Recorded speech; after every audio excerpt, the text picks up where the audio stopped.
दिन का आहे बरं, तर तुम्ही सकाळपासून तुम्हाला इथं जगद्गुरु संत तुकाराम महाराजांचा फोटो आपल्याला इथं लावलेला आहे, त्यांच्याविषयी तुम्हाला इथं माहिती दिलेली आहे. का बरं आजच्या दिवसाचं महत्व आहे? आज आहे बाईंनी दिले बघा, संत तुकाराम बीज. बीज काय नाव आहे? नवीन शब्द आहे तुमच्यासाठी, बरोबर ना? बीज म्हणजे दुसरा किंवा त्याला दुसरा शब्द आहे द्वितीया. द्वितीया. परवा होळी पौर्णिमा झाली, बरोबर की नाही? त्याच्यानंतरचा दुसरा दिवस चंद्राचा म्हणजे त्याला म्हणतात बीज. काय म्हणतात? बीज. आजच्या दिवशी संत तुकाराम महाराज वैकुंठाकडे गेले.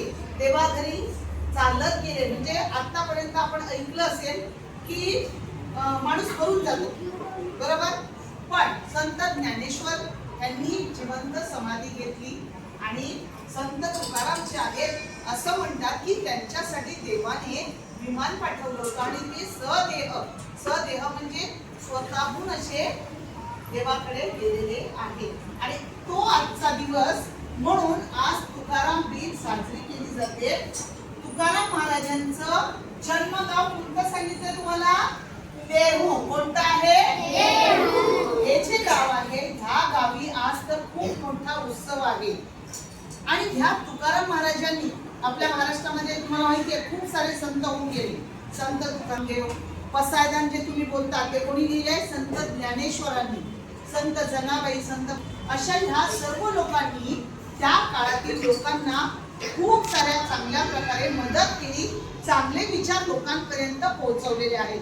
आणि त्यातले सर्वात उंच स्थानावर ज्यांना मानलं जातं ते म्हणजे संत जगद्गुरु म्हटलं जातं. त्यांना काय म्हटलं जातं? जगद्गुरु संत तुकाराम महाराज. तर त्यांचा जन्म आणि त्यांच्याबद्दल तुम्हाला मी माहिती सांगितलेली आहे. पण आज मी तुम्हाला विषय सांगणार आहे त्यांच्याविषयी. तर त्यांनी अभंग लिहिले.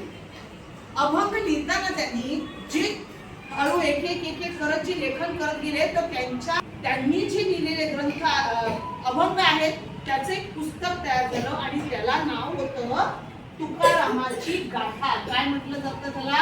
तुकारामाची गाथा. हे त्यांचं पुस्तक आहे आणि त्या पुस्तकात इतके सुंदर अभंग आहेत ना, खूप सारे आम्ही ऐकवणार आहोत.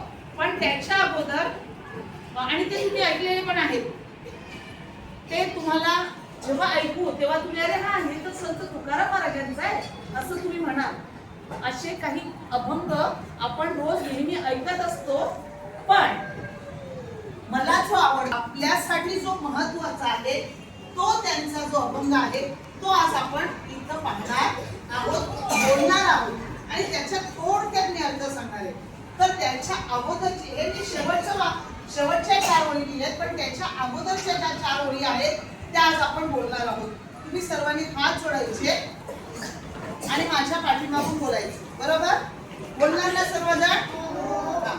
बोला. चंदनाचे हात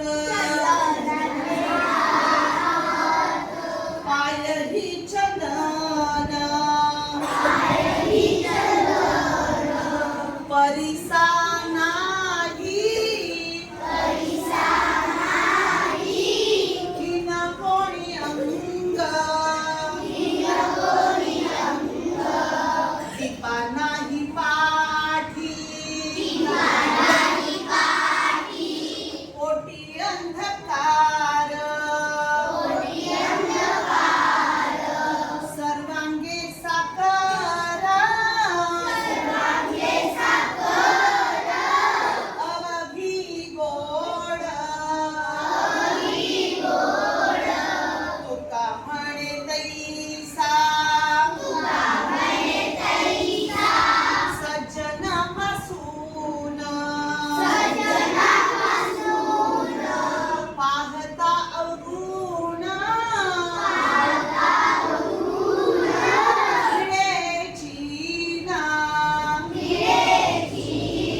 गोष्टी बोलू नका.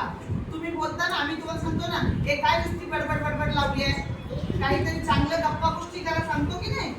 तुकाराम महाराज आपल्याला हेच सांगतात, जे चांगलं आहे, ज्याला अर्थ आहे असं बोलणं आपलं पाहिजे, असं वागणं आपलं पाहिजे, असं लिहिणं आपलं पाहिजे. नाहीतर नुसतं पाठांतर केलंय, बोलत राहतात, ज्याला काही अर्थच नाही, ती बकबक करायची नाही. तर ज्याला अर्थ आहे, जे आपल्यासाठी आणि इतरांसाठी उपयोगी आहे, असं आपण बोलत राहिलं पाहिजे, असं तुकाराम महाराज म्हणतात. आणि हा जो अर्थ आहे, या अर्थाचा जो अभंग आहे, हाच आपल्याला लक्षात ठेवून त्याप्रमाणे आपल्याला वागायचं आहे. आलं लक्षात? डोळे बंद, हात जोडले. आज आपण काय करतोय? जगद्गुरु संत तुकाराम महाराज यांचा आपण त्याला निर्वाण दिन म्हणतो. म्हणजे अशा आजच्या देवाघरी चालत गेली आणि म्हणूनच त्यांचा आशीर्वाद आपल्या सर्वांवर राहो अशी आपण प्रार्थना करायची आहे. डोळे बंद, शांतपणे.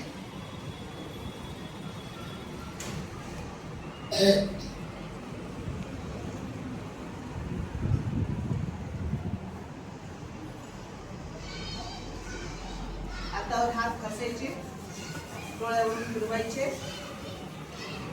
आणि डोळे उघडायचे.